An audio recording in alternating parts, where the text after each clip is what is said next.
Bonjour à tous, bienvenue pour notre deuxième épisode de notre série de webinaires Destination Matransfo. Je suis Sandrine Irigoyenne, fondatrice de Digital Conseil. Bonjour à tous, Maxime Mario, directeur associé Digital Conseil. Donc, nous allons partager à peu près 30 minutes ensemble. Sur votre droite, vous voyez, voilà. Donc, bonjour Marilyn. Vous voyez que vous avez la possibilité de nous laisser quelques messages. Bonjour Véronique, bonjour Fen. Et nous essaierons de répondre à vos questions tout au long de ce webinaire. Donc, aujourd'hui, nous avons souhaité partager avec vous notre retour d'expérience sur les solutions digitales qui révolutionnent les usages au sein des entreprises. Car bon nombre d'entreprises encore utilisent majoritairement Excel et Outlook et les mails pour réaliser des tâches qui peuvent être réalisées par différents logiciels.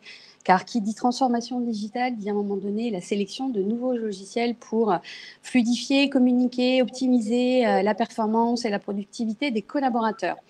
Donc aujourd'hui, nous avons axé ce webinaire sur 4 solutions essentielles dans le cadre d'une transformation digitale. Des solutions qui permettent d'organiser la collaboration, de fluidifier les modes de communication et de permettre à vos équipes de partager l'information efficacement et enfin mieux organiser vos documents internes. On a gardé en fin de webinaire 2 bonus. Un bonus sur les clés de la décision pour bien choisir sa solution logicielle, car ce n'est pas facile de s'y retrouver parmi les centaines de solutions qui existent. Donc, c'est important d'avoir ces clés de décision en tête. Et puis, un deuxième bonus sur les solutions que nous estimons très innovantes aujourd'hui sur le marché et qui sont très simples, voire même gratuites à implémenter au sein de votre entreprise. Donc, pour ceux qui nous accompagneront jusqu'au bout de ce webinaire, eh bien, vous retrouverez ces bonus en fin de webinaire. Le premier besoin que l'on va adresser autour de la collaboration, tout ce qui est collaboration, travail collaboratif. Aujourd'hui, on a de plus en plus besoin de travailler ensemble, de mieux travailler ensemble. Donc, travailler ensemble, ça veut dire quoi? Ça veut dire souvent désiloter le travail entre les pôles d'activité, entre les services, collaborer ensemble et collaborer souvent sur dans des problématiques de multisite ou de télétravail. Je peux avoir des gens à distance, mais ça ne va pas impacter mon travail. On se rend compte aussi que les projets sont de plus en plus transverses à l'entreprise et interdépendants. La partie interdépendance se joue beaucoup sur la qualité après des livrables finaux. Et enfin, le besoin de réactivité, ça c'est une problématique qu'on retrouve souvent. Le fait de se dire qu'un projet aujourd'hui, ça ne doit plus être un tunnel de 3 mois, de 6 mois, mais évidemment, on a besoin de s'adapter en continu au changement. Et c'est dans ce cadre-là que ces logiciels ont vu le jour. Quand on se parle de travail collaboratif, en fait, il y a 3 sous-familles de logiciels. Il y a les outils de gestion de projets collaboratifs. Donc, je vais organiser, je vais suivre un ensemble de tâches, un ensemble d'actions. J'ai une deuxième famille d'outils de communication collaborative qu'on appelle souvent RSE, les réseaux sociaux d'entreprise. Alors là, l'objectif est simple, c'est de dire arrêtons les mails et on veut travailler de manière plus organisée, plus thématisée, on veut pouvoir archiver, etc. Et une troisième famille autour du partage de documents, et c'est beaucoup plus loin, le partage de documents, on va dire que c'est la base, mais c'est de se dire comment formaliser un référentiel documentaire intelligent. On va voir chacune de ces familles avec ses principales fonctionnalités et ses principaux acteurs. Aujourd'hui, vous pouvez vous dire, en termes de travail collaboratif, c'est bon, j'ai tout ce qu'il faut, j'utilise peut-être Slack, peut-être Dropbox, et ça va. Alors, on est un peu d'accord, ce sont des bons logiciels, mais on se rend compte que sur le marché français, on a accès aujourd'hui à plus de 300 logiciels en termes de travail collaboratif. J'ai du transverse, j'ai du vertical, j'ai des bouts de logiciels, j'ai des logiciels complets, j'ai beaucoup de choses. Et donc, l'intérêt aujourd'hui pour nous, et à travers ce webinaire en particulier, c'est de pouvoir déceler comment je peux sélectionner le prestataire, le logiciel qui me convient. En termes de logiciels de projet collaboratif, tout d'abord, donc cette première sous-famille dans la collaboration, on se parle de quoi concrètement comme fonctionnalité clé? Les fonctionnalités principales, c'est la gestion des tâches. Ça peut paraître tout bête, mais la gestion de tâches et d'actions, de se dire qu'une tâche est identifiée, qu'elle a un responsable, qu'elle a une date, qu'elle est réalisée, qu'elle est en cours, qu'elle est en validation, tous ces statuts, c'est la partie la plus importante de ce type de logiciel. On parle souvent de mode Scrum, de mode Kanban, qui sont des modes d'organisation des tâches, mais à la limite, peu importe aujourd'hui, c'est vraiment comment je gère la tâche et que ça corresponde à mon besoin, moi, à mon besoin personnel à moi. Derrière, on a souvent des fonctionnalités de planning, de diagramme, parce qu'à partir du moment où j'ai des tâches, j'ai besoin d'emboîter ces tâches et de savoir à quand ça m'amène. J'ai aussi des problématiques de tableau de bord, de reporting, de se dire, ben voilà, sur mon projet, j'avais, je sais pas, 3 tâches qui étaient allouées à des personnes différentes, qui devaient se faire en 15 jours. Donc concrètement, est-ce que ça a fonctionné, pas fonctionné? Si ça n'a pas fonctionné, pourquoi? La partie reporting est là pour ça. On a souvent des fonctionnalités de notes, de prise de notes, de partage de notes. Je sais une action, c'est peut-être juste un titre, mais quelquefois, j'ai besoin de parler de ce contenu de tâches avec d'autres. Et dans ce cas-là, tout ce qui est prise de notes, partage de notes est important.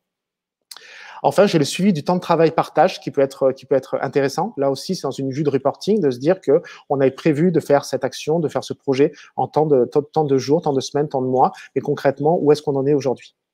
Enfin, j'ai des fonctionnalités qui vont être, disons, complémentaires, en tout cas transverses, en termes de notification. Est-ce que dès qu'il y a une nouveauté, ben, je reçois un mail? Est-ce que je reçois une notification sur mon smartphone, par exemple? Est-ce que j'ai des groupes de discussion, des partages de fichiers, de la documentation? Est-ce que je peux intégrer au logiciel tiers? Vous allez voir que cette intégration au logiciel tiers est importante dans ces logiciels parce que de manière générale, aujourd'hui, on a l'habitude de travailler avec, je sais pas, avec Outlook, avec Gmail, on a un ERP, on a un CRM, on a Excel. Bon, mais concrètement, comment est-ce qu'on fait pour ne pas avoir un logiciel en plus, mais que tout ça marche d'un commun accord et soit intégré? Sur la partie gauche, on vous a mis quelques exemples de logiciels.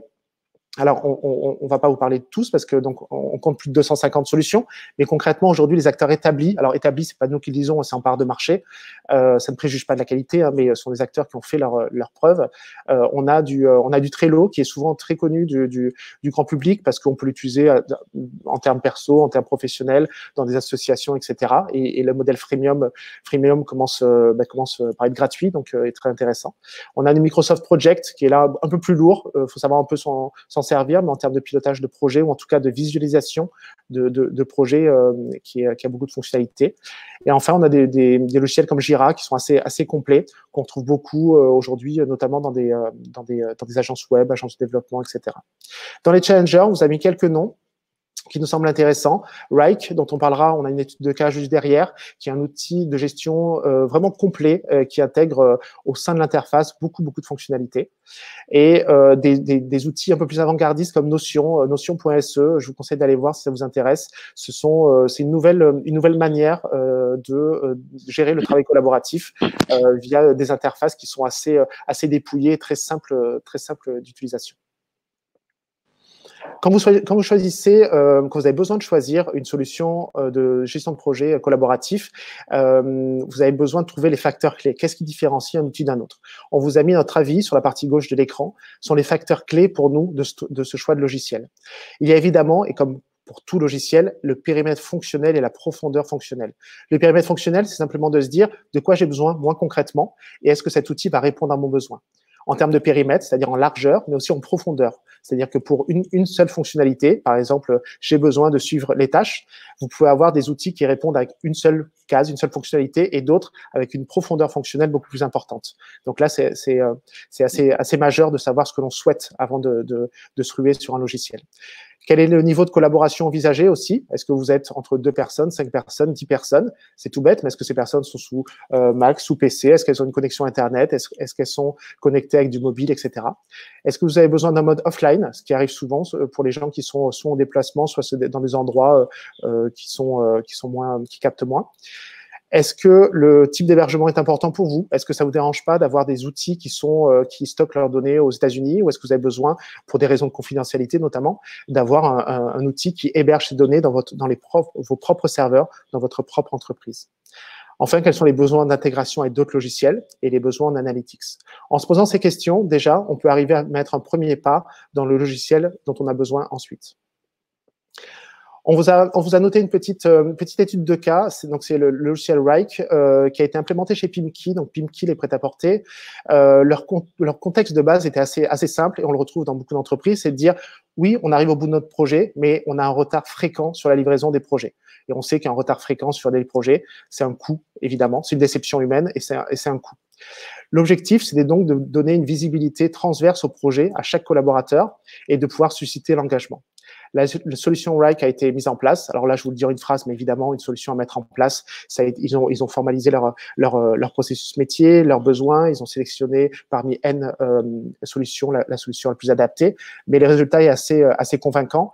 les projets sont délivrés 2 fois plus vite qu'auparavant. Et on sait qu'un projet qui diminue son temps de gestation par 2, c'est obligatoirement déjà des gens qui sont contents, et c'est important, des collaborateurs contents, et aussi des réductions de charges, des diminutions de budget. Voilà un premier exemple sur cette première famille de gestion de projets collaboratifs.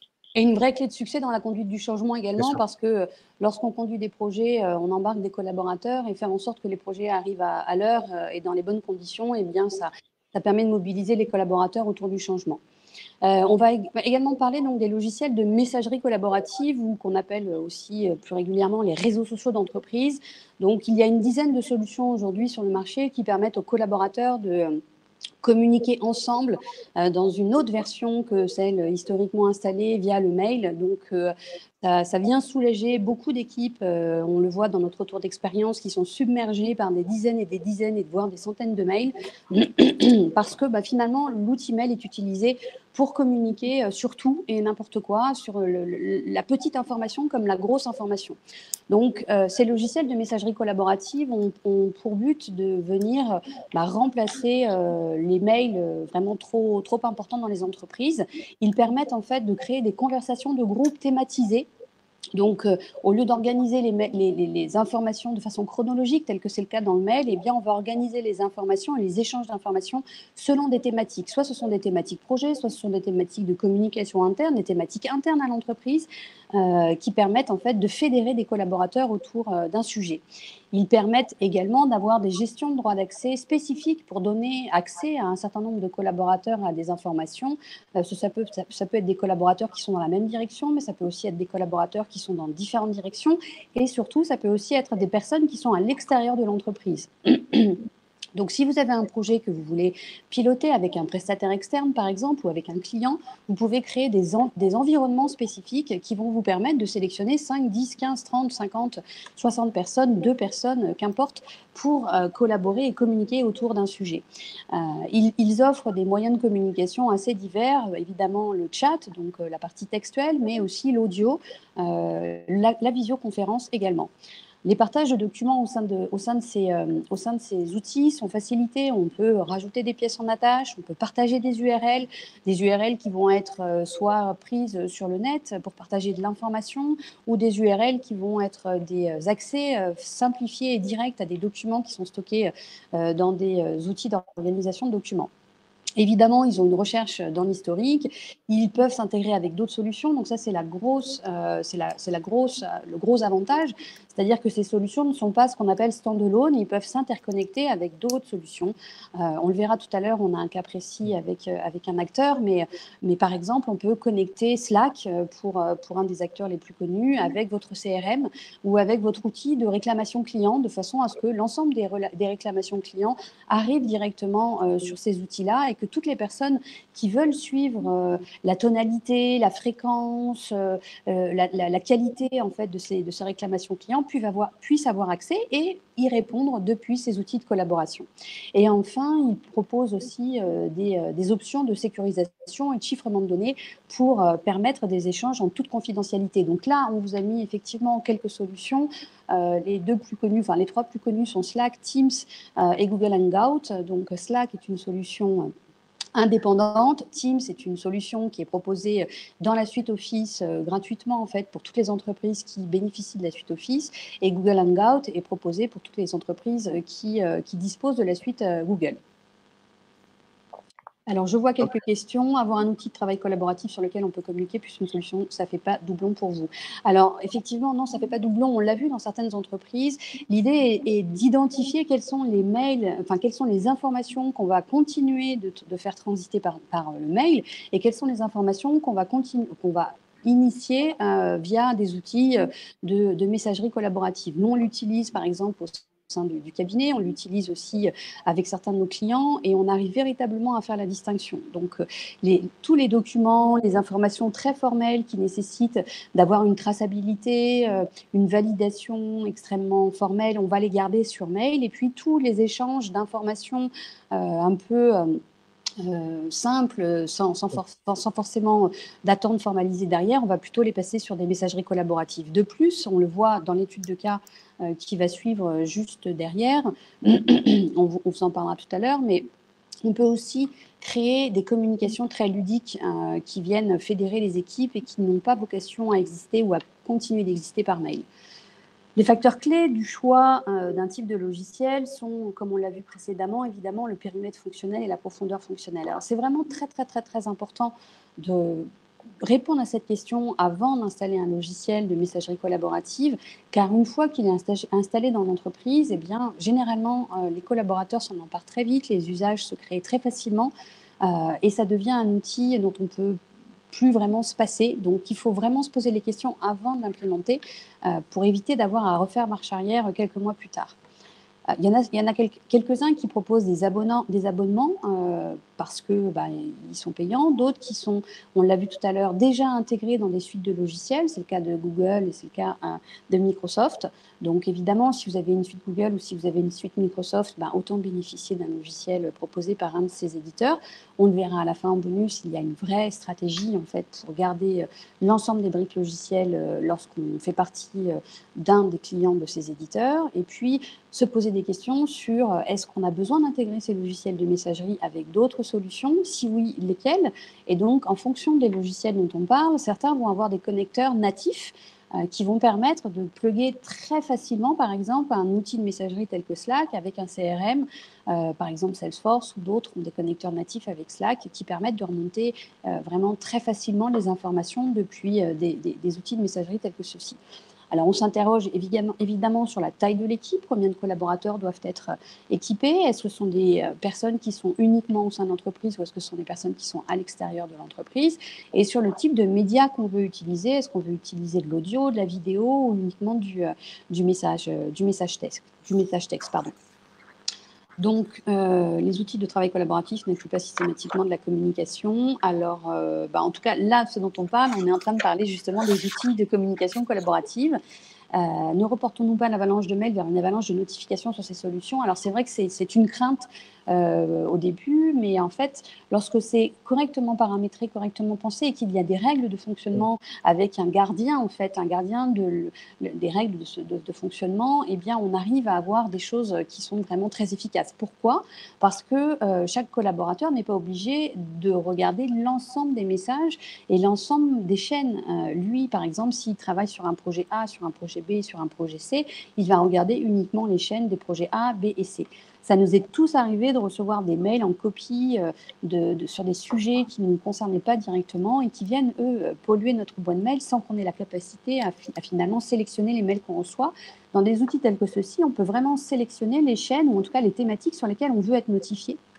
Donc, ça permet vraiment de limiter. En plus, si on a mis des règles de fonctionnement dès le début, c'est vraiment très efficace. De plus, les chaînes qui ne sont plus d'actualité parce que le projet est terminé, parce que l'événement est terminé, eh bien, on vient les archiver, on vient les supprimer pour ne pas justement polluer les boîtes de messagerie telles que celle-ci. On a là aussi une étude de cas qu'on souhaitait partager avec vous. Il s'agit d'HubSpot. Donc, HubSpot est un éditeur de logiciels CRM qu'on verra dans le prochain webinaire, d'ailleurs, qu'on vous invite à rejoindre dans un mois. Alors, eux, ils ont mis Slack en place plus pour créer du lien au sein des collaborateurs que pour gérer les projets divers et variés. Aujourd'hui, ils sont 2500 collaborateurs. Donc, Nicolas, tu vois, je réponds à ta question. À Slack, avec une entreprise de 100 collaborateurs, est-ce que c'est pas vite le bazar? Eh bien, HubSpot, ils ont 2500 collaborateurs. Ils ont mis Slack en place. Alors, évidemment, ils ne l'utilisent pas sur la totalité de leur périmètre métier, mais ils l'utilisent sur la partie RH et sur la partie onboarding et sur la partie communication interne parce qu'ils ont aujourd'hui 16 sites à travers le monde et l'objectif était de créer du lien. On le voit quand on utilise ce type de logiciel, on a la capacité de partager des emojis, d'avoir des communications extrêmement ludiques, proches en fait de nos usages actuels avec les différents outils de Messenger que nous avons sur nos smartphones, pour créer une communication beaucoup plus sympathique. En tout cas, c'est comme ça que c'est vécu. Et donc, eux, ils ont mis en place Slack et ils ont aujourd'hui une culture d'entreprise qui est vraiment portée par cet outil, avec de la création de chaînes thématiques, de la création sur des chaînes de onboarding, de la création sur des chaînes thématiques sur, par exemple, les femmes au sein d'HubSpot. Nous, au sein de Digital, on a plusieurs chaînes thématiques de ce type-là. On a l'ensemble des éléments liés aux événements qu'on veut partager avec l'ensemble de l'équipe. On a aussi une chaîne sur les bons plans pour déjeuner le midi. On a une chaîne sur, évidemment, notre veille. Donc, la veille, par exemple, au sein d'une entreprise, ça a toujours été un sujet un peu complexe. Eh bien, créer une chaîne, par exemple, sur un outil de type-là, où chacun des collaborateurs peut l'amender, peut partager sa veille via le partage d'URL, eh bien, c'est extrêmement efficace et ça permet de mettre tout le monde au même niveau de communication. Voilà pour Slack, ou en tout cas, voilà pour les outils de messagerie collaboratifs. Dernière sous-famille sur ces logiciels collaboratifs, le partage de documents. Alors, il n'y a pas de titre vraiment pour ces types de logiciels, mais la vraie question, c'est comment travailler ensemble sans que le partage de documents ne soit un problème. On a tous vécu ces situations de je t'envoie le doc, c'est pas la dernière version, etc. Donc, des logiciels se sont spécialisés là-dessus. Les fonctionnalités sont assez simples. Les premières sont les principales, c'est le côté multi-support. Je ne veux pas ne pas pouvoir accéder à un document parce que je suis sur mobile, parce que je suis chez moi, parce que je suis dans un contexte, parce que je suis sur Mac, etc. Le deuxième, c'est l'enregistrement et la sauvegarde automatique. Ça aussi, je ne sais pas si ça vous est arrivé, mais le fait de perdre un document, ça peut rester longtemps dans les têtes, dans les mémoires. Donc là, ce sont des logiciels qui enlèvent complètement, qui annihilent ces possibilités en sauvegardant régulièrement et en sauvegardant avec des versionnings dans le cloud. La partie création, édition collaborative. Donc là, c'est je travaille sur un document, mais je sais que quelqu'un un collaborateur doit compléter la partie 3. On ne va pas attendre que chacun ait fini de travailler sur ce document. Donc ça, c'est ce qu'on appelle l'édition collaborative, donc à plusieurs, construisant un document ensemble. Traçabilité et gestion des versions. Donc je l'évoquais juste entre virgules tout à l'heure. La traçabilité, c'est simplement de pouvoir se dire qui a modifié quel document, et la gestion des versions, c'est de pouvoir, pour un même document, en avoir 1, 2, 3, 10, 20 versions, et de pouvoir retourner en arrière, retourner dans le passé, et retrouver un format initial du document. Ça peut arriver qu'on a fait une bêtise sur un document, tout simplement, ou ça peut arriver sur un vieux modèle, ou sur quelque chose qui date d'il y a 2 ans, 3 ans, se dire, j'avais fait tel type de présentation à l'époque, comment je le retrouve, grâce au versionning de documents. La recherche intelligente, même si on le verra tout à l'heure, qui est encore mieux, mais simplement je tape et je retrouve rapidement le nom d'un document. Et puis le partage de documents à des personnes via des URL. De plus en plus, on est invité à ne pas mettre des pièces jointes dans les mails pour différentes raisons, dont la sobriété numérique, et de pouvoir simplement envoyer une URL, un lien d'accès au document. Ça permet à la personne d'avoir toujours la dernière version du document. La gestion fine des droits d'accès, c'est pas parce qu'on partage un document qu'on le met à disposition de tout le monde, évidemment. Et enfin, la notion d'hébergement. Est-ce que mon document, in fine, est hébergé en France, en Europe, aux États-Unis, ailleurs? Et notamment dans le cadre de la RGPD, ce sont des éléments importants. Aujourd'hui, on note un peu plus de 80 solutions qui sont accessibles en France autour du partage. Il y a évidemment les acteurs établis. Donc là aussi, on retrouve du Google, du Microsoft avec Google Drive et OneDrive. Dropbox en solution qu'on va dire transverse, indépendante. Et puis pas mal de challengers qui existent. Et par exemple, Ionos, qui est le nouveau nom de l'hébergeur 1 et 1, comme particularité, c'est que tous les data centers sont en Europe. Donc, s'il y a des problématiques de confidentialité, c'est assez intéressant. Ils peuvent être en France ou ailleurs en Europe. En termes de facteurs clés sur le choix des logiciels, là aussi, on est sur le périmètre fonctionnel, la profondeur, et on va avoir évidemment beaucoup de points d'attention autour de la garantie de la sécurité des données, la vitesse d'accès aux données. Encore une fois, l'objectif de ce genre de logiciel, c'est d'être invisible. On veut que ça fonctionne, et uniquement ça. Quels sont les droits d'accès? Est-ce que je peux jouer avec les droits d'accès facilement? Est-ce que j'ai des besoins collaboratifs? Ça, c'est assez clivant. Est-ce que j'ai des besoins en workflow? Donc, un workflow, c'est un automatisme. D'une manière ou d'une autre, je vais automatiser un envoi de documents, quelque chose comme ça. Et quelle est l'intégration dans mes logiciels quotidiens? Aujourd'hui, c'est bien beau d'avoir un logiciel de partage de documents. Je ne sais pas, par exemple, Dropbox, mais moi, j'utilise Outlook. Comment je fais pour connecter les deux? Et là aussi, il y a des intégrations qui existent selon les logiciels. Le deuxième gros besoin, grand besoin qu'on voulait partager avec vous, qui est assez différent, c'est en termes d'organisation de documents en interne. Donc, on a vu juste avant le côté « je veux centraliser mes documents », qui est une première étape pour dire « j'arrête d'utiliser l'explorateur Windows et d'avoir des documents un peu partout sur des disques réseau en interne ». Mais on peut passer à la vitesse du dessus en organisant vraiment le patrimoine documentaire de l'entreprise. Donc là où je centralisais avant les documents via, par exemple, du Dropbox, là, je vais vraiment avoir une organisation intelligente et personnalisée à mon entreprise. C'est le propre des logiciels qu'on appelle de GED, gestion électronique des documents. Les points de friction adressés sont multiples et je pense que certains vont vous parler. C'est le temps perdu à chercher des infos. Je sais que je cherche un document, je sais qu'il contient tel type d'infos, mais concrètement, je ne sais pas où il est. C'est de répartir l'accès aux documents aussi aux bonnes personnes. Ça sert à rien que tout le monde ait accès à tout parce qu'on sait que c'est souvent source de problèmes. De pouvoir collaborer et dès que je peux automatiser des tâches répétitives, c'est-à-dire quand je reçois tel type de facture, je veux l'envoyer à telle personne. Ça, ce sont des fonctionnalités auxquelles la GED répond. La GED, en amont, je tenais à vous préciser aussi que c'est souvent un logiciel qui est méconnu et pourtant c'est une étape qui est nécessaire, qui est obligatoire dès qu'on a une démarche de digitalisation d'entreprise en fait. Si j'ai beaucoup de documents papier, évidemment ces documents papier, je vais pas trop pouvoir les utiliser dans le digital pour envoyer des informations à mes clients, etc. J'ai d'abord besoin de les numériser, de les indexer, de les organiser et c'est vraiment le propre de la GED. On vous a mis sur la partie droite le socle fonctionnel de la GED, c'est-à-dire toutes les fonctionnalités de base et autour des fonctionnalités qui sont plus complémentaires. Dans les fonctionnalités de base, si on suit le cycle de vie d'un document, on a évidemment l'indexation et la classification automatisée de documents. Donc, je reçois certains types de documents. L'indexation va permettre, au-delà du contenu du document, de pouvoir référencer ce document en fonction de beaucoup de paramètres, notamment du contexte de réception. Est-ce que j'ai reçu un mail? Est-ce que j'ai reçu un PDF? Je peux avoir des règles différentes derrière. Est-ce que je le reçois le jour? Est-ce que je le reçois la nuit? De qui est l'émetteur? Tous ces éléments-là sont des critères d'indexation qui vont permettre d'avoir une recherche très efficiente derrière. Le partage de documents et la gestion d'accès. Je sais que si ce sont des documents de type facture, je vais les mettre automatiquement à disposition de mon service comptabilité, par exemple. La recherche de documents via le moteur de recherche. On utilise tous aujourd'hui des logiciels des services comme Google au quotidien, avec une efficience qui est assez incroyable. Et de l'autre côté, on a souvent des moteurs de recherche sur nos PC, par exemple avec l'explorateur Windows, même s'il s'est amélioré ces dernières années, sont des moteurs de recherche qui restent assez basiques.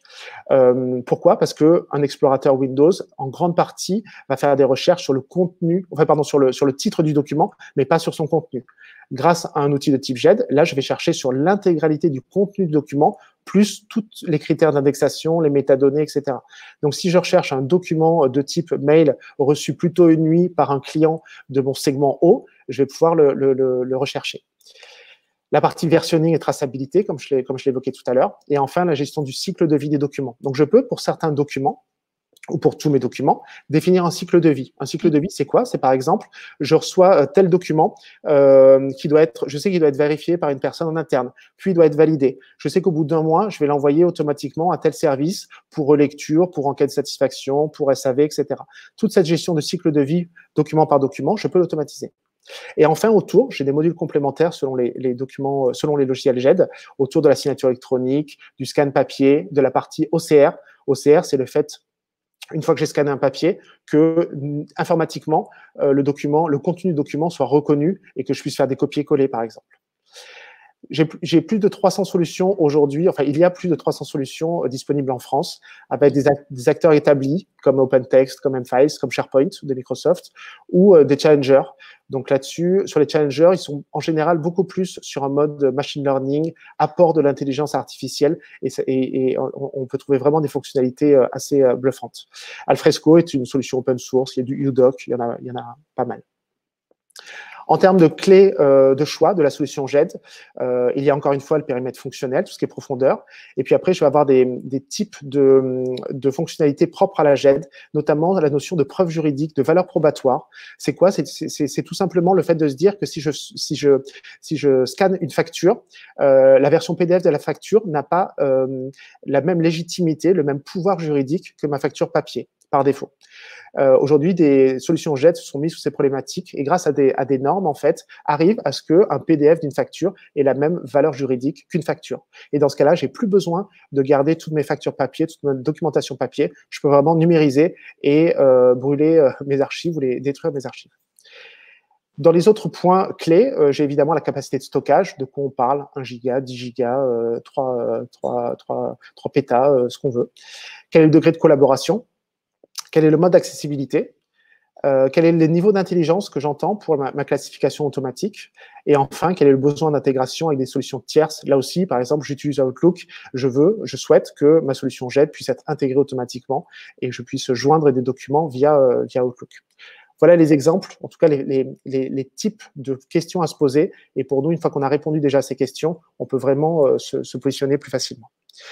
On vous a mis en exemple une étude de cas qu'on a réalisée pour un de nos clients. Le client, c'est Discac, c'est un industriel en Nouvelle-Aquitaine qui fabrique des cuisines et salles de bain, qui avait besoin d'organiser son flux de documentation.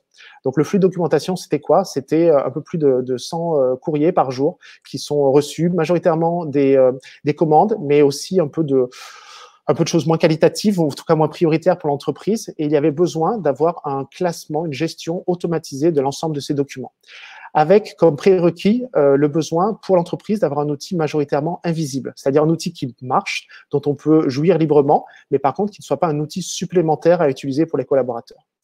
On a mis en place progressivement, après avoir formalisé les processus métiers, après avoir sélectionné différents types de prestataires et de logiciels, un logiciel qui s'appelle M-Files, qui est une solution de GED, et qui répondait précisément à ces besoins, notamment la prise en charge d'une volumétrie qui peut être croissante, et à partir du moment où elle est automatisée, c'est pas grave du tout. On sait que l'entreprise recevait 100 commandes par jour, enfin 100 documents par jour, puis 150. Ils peuvent croître à 200, à 300, et c'est tant mieux, c'est une bonne nouvelle pour eux.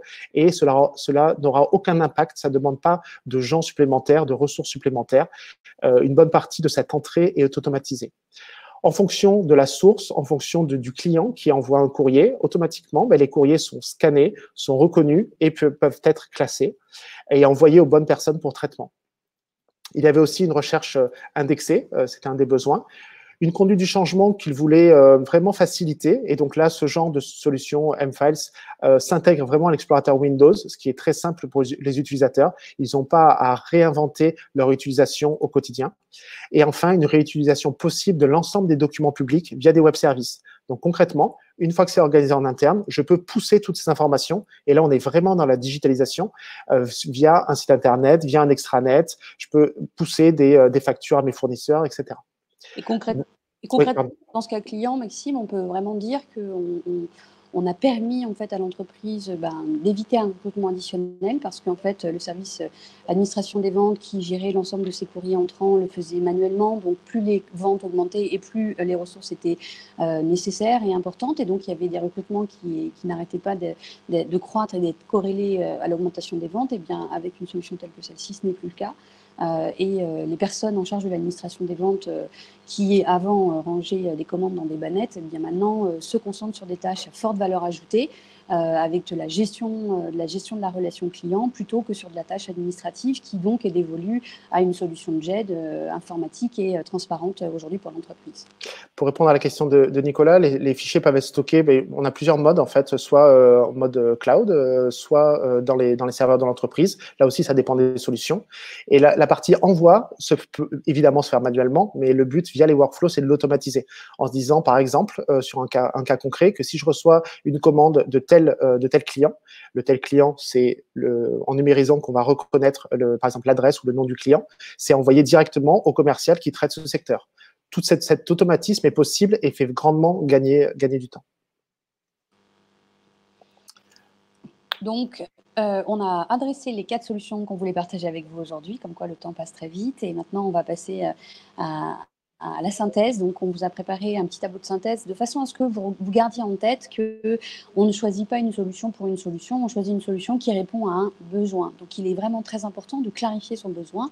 en amont de la réflexion, de la mise en œuvre de ces outils. Donc, si vous souhaitez favoriser la collaboration au sein de vos projets, parce que vous souhaitez que les collaborateurs soient plus informés, soient plus impliqués, travaillent ensemble, que vous souhaitez mettre en place une organisation beaucoup plus horizontale et moins silotée, à ce moment-là, on va aller vers des solutions logicielles de gestion de projets collaboratifs. Si vous souhaitez fluidifier votre communication en interne, quel que soit l'objectif, ça peut être une communication interne justement pour développer l'appartenance, ça peut être une communication interne pour développer la marque employeur et puis le bien-être de ses salariés, ça peut être une communication interne pour faire en sorte que les entreprises qui ont plusieurs sites en France ou à l'étranger communiquent plus favorablement et plus facilement entre eux. Et bien à ce moment-là, effectivement, vous allez aller vers des outils de communication collaboratifs. Et enfin, mieux partager les documents, solutions de partage de documents et organiser vos documents en interne, c'est des solutions de GED. On a pour habitude, quand on démarre une transformation digitale, on va dire, importante d'une entreprise qui gère énormément de documents, énormément de données, énormément de commandes, énormément de fournisseurs, énormément de clients, et où tout est papier, de commencer les premiers steps en fait d'une transformation digitale, c'est de commencer par la numérisation des data, la numérisation des données. Et si ces données sont papier, majoritairement papier, la solution GED est souvent le premier pas vers une transformation digitale réussie par la suite.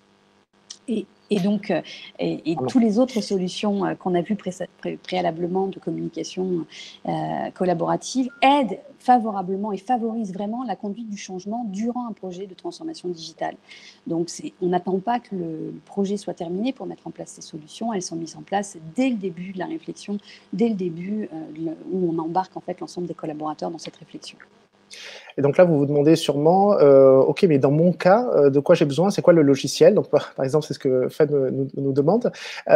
Évidemment, celui qui répond à ça sans vous connaître sera un menteur. Mais voilà les critères de décision qui nous semblent importants. Donc là, c'est vraiment notre retour d'expérience, en fait. C'est se dire que demain, j'ai besoin de choisir un logiciel. Ben, ça va dépendre de plusieurs facteurs. On vous a mis un tableau récapitulatif avec les différents modes de déploiement, de commercialisation et les éléments clés de facturation. Et en fonction de vos besoins, vous allez identifier petit à petit des logiciels qui correspondent à l'ensemble de ces modes. En termes de mode de déploiement, on a majoritairement sur les 3 premières familles, donc gestion de projet, collaborative, messagerie, partage de documents, des déploiements immédiats. C'est-à-dire que ce sont des logiciels que j'ai pas besoin d'installer. Automatiquement, je me connecte, je vais payer un abonnement et derrière, je peux les utiliser directement. Donc ça, c'est très chouette. Ça veut dire que le déploiement va être immédiat. Néanmoins, ça peut avoir aussi des inconvénients. Ça veut dire que je ne maîtrise pas le stockage de mes données, je ne maîtrise pas la conduite du changement, en tout cas la personnalisation à mes use cases, à mes cas d'entreprise. Donc, il faut vraiment regarder quel est le mode de déploiement qui vous correspond le mieux. En termes de mode de commercialisation, par exemple, toujours sur ces 3 familles, là aussi, on est très majoritairement sur des modes qu'on appelle en SaaS, donc Software as a Service. Je paye un abonnement et je loue un service. J'ai aujourd'hui beaucoup de solutions qui sont en mode freemium, c'est-à-dire que le démarrage, l'entrée est gratuite. Et c'est là où, comme nous disait une personne ici, un participant, ça peut être gratuit, ça peut être tentant au démarrage, mais si on n'a pas regardé plus loin ou si on n'a pas anticipé le nombre de collaborateurs qui allaient utiliser la solution, ça peut se révéler très cher. Donc, il est important en amont, avant de se lancer, de savoir précisément ce que l'on attend des logiciels, quel est le mode opératoire, le mode de déploiement que l'on souhaite et le nombre de collaborateurs.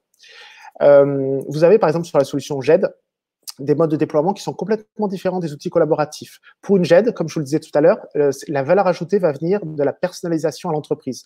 Dans ce cas-là, on a majoritairement des déploiements personnalisés par le biais d'intégrateurs. C'est-à-dire que l'éditeur de la solution ne va pas vous vendre en général le logiciel et il va vous renvoyer vers un intégrateur. Et le travail d'un intégrateur, c'est de personnaliser le logiciel à votre besoin.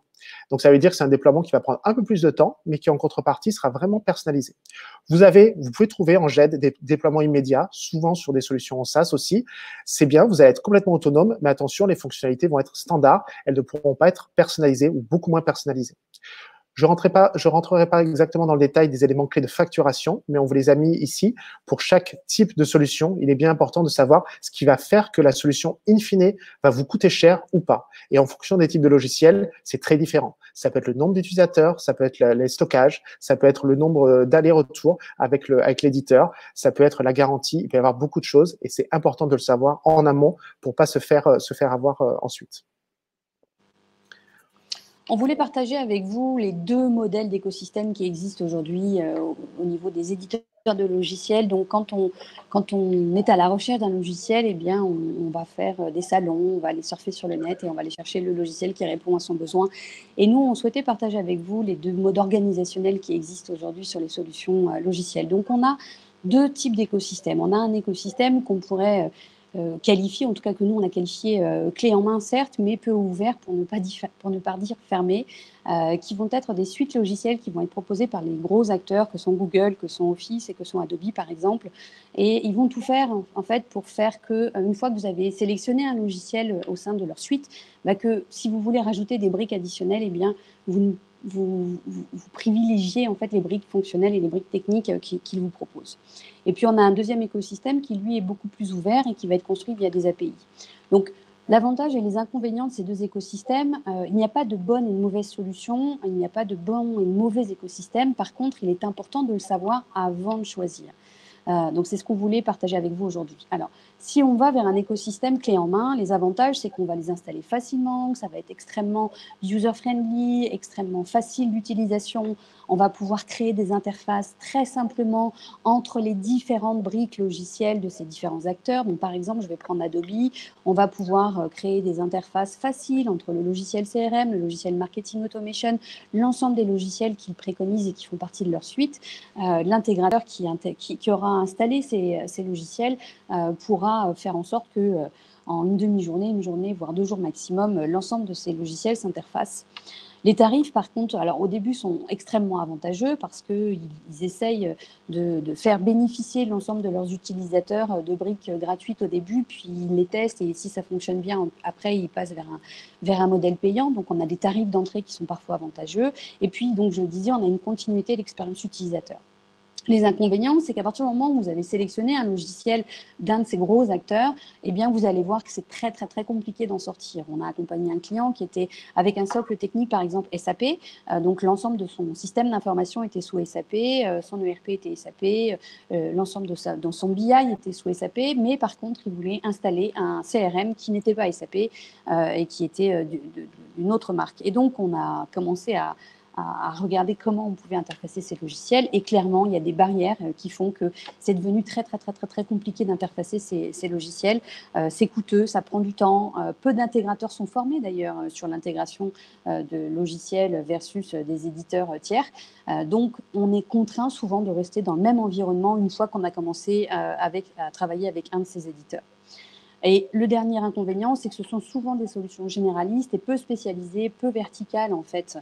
Donc, elles couvrent une grande partie de vos besoins. Elles ont même anticipé sur vos besoins et elles vont vous proposer plein de fonctionnalités auxquelles vous n'auriez pas pensé. Mais elles vont rester naturellement généralistes parce qu'elles veulent répondre à un plus grand nombre de besoins. Et enfin, ces solutions logicielles, on ne l'a pas noté sur le slide, mais ces solutions logicielles nécessitent régulièrement, majoritairement pas toutes, mais régulièrement l'intervention donc d'un acteur tiers qu'on appelle un intégrateur qui va venir personnaliser ces solutions au sein de votre entreprise. A contrario, donc on a les écosystèmes personnalisés et construits de façon beaucoup plus ouverte et qui sont interconnectables via des API. Donc les API sont les connecteurs qui peuvent connecter différentes suites logicielles ou différents logiciels et qui vont permettre en fait de faire circuler la donnée d'un logiciel A vers un logiciel B. Les avantages, c'est qu'ils sont très agiles, on peut les mettre en place facilement sur son système d'information. On a accès à des solutions spécialisées et souvent émergentes, puisque avant que l'intelligence logicielle soit proposée par les grands acteurs, eh bien, elles émergent souvent par des acteurs indépendants. Donc, c'est là où on trouve l'innovation première, ce sont dans ces acteurs indépendants. Et puis, on a des écosystèmes qui sont vraiment très, très, très, très complets. Les inconvénients, eh bien, c'est qu'il faut créer ces interfaces, vous l'avez compris, il faut configurer soi-même, donc il faut avoir des compétences en interne pour créer ces interfaces et les maintenir. Et donc, ça nécessite beaucoup plus de compétences en interne pour pouvoir continuer en fait à se développer. Voilà les deux grandes philosophies, on va dire, de solutions logicielles. Et c'est important de l'avoir en tête avant de se lancer dans le choix d'un logiciel. Un petit bonus qu'on voulait vous proposer, c'est de pouvoir partager avec vous quelques pépites, quelques points qui nous semblent clés. Alors, c'est un peu nos chouchous du moment. Évidemment, tout dépend de votre besoin, mais on voulait vous partager quelques logiciels et quelques cas d'utilisation. La majorité sont gratuits sur vraiment des modèles freemium intéressants. toujours dans la thématique, on a Miro, par exemple, qui est un logiciel de visualisation, diagramme, schéma collaboratif. Donc, dès que je veux créer un dessin à plusieurs, quand je dis un dessin, c'est un schéma, c'est une arborescence. C'est vraiment avoir un moment de création à plusieurs. Vous pouvez utiliser Miro. Je vous conseille de l'essayer. C'est quand même, c'est un outil qui est très chouette et qui permet de cartographier de manière vraiment infinie.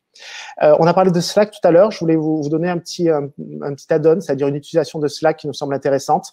Sandrine l'avait initié tout à l'heure. C'est si j'utilise Slack et Google Alert. Donc Google Alert, c'est un petit service de Google qui permet d'être alerté, comme son nom l'indique, en cas de nouveaux résultats de recherche. Mais vous pouvez suivre facilement votre e-réputation ou celle de vos concurrents. Donc, vous pouvez, par exemple, dès qu'il y a un article de presse, dès qu'il y a une nouveauté sur un concurrent, sur vous, hop, automatiquement, ça pop dans Slack et toutes les personnes de votre entreprise peuvent être au courant.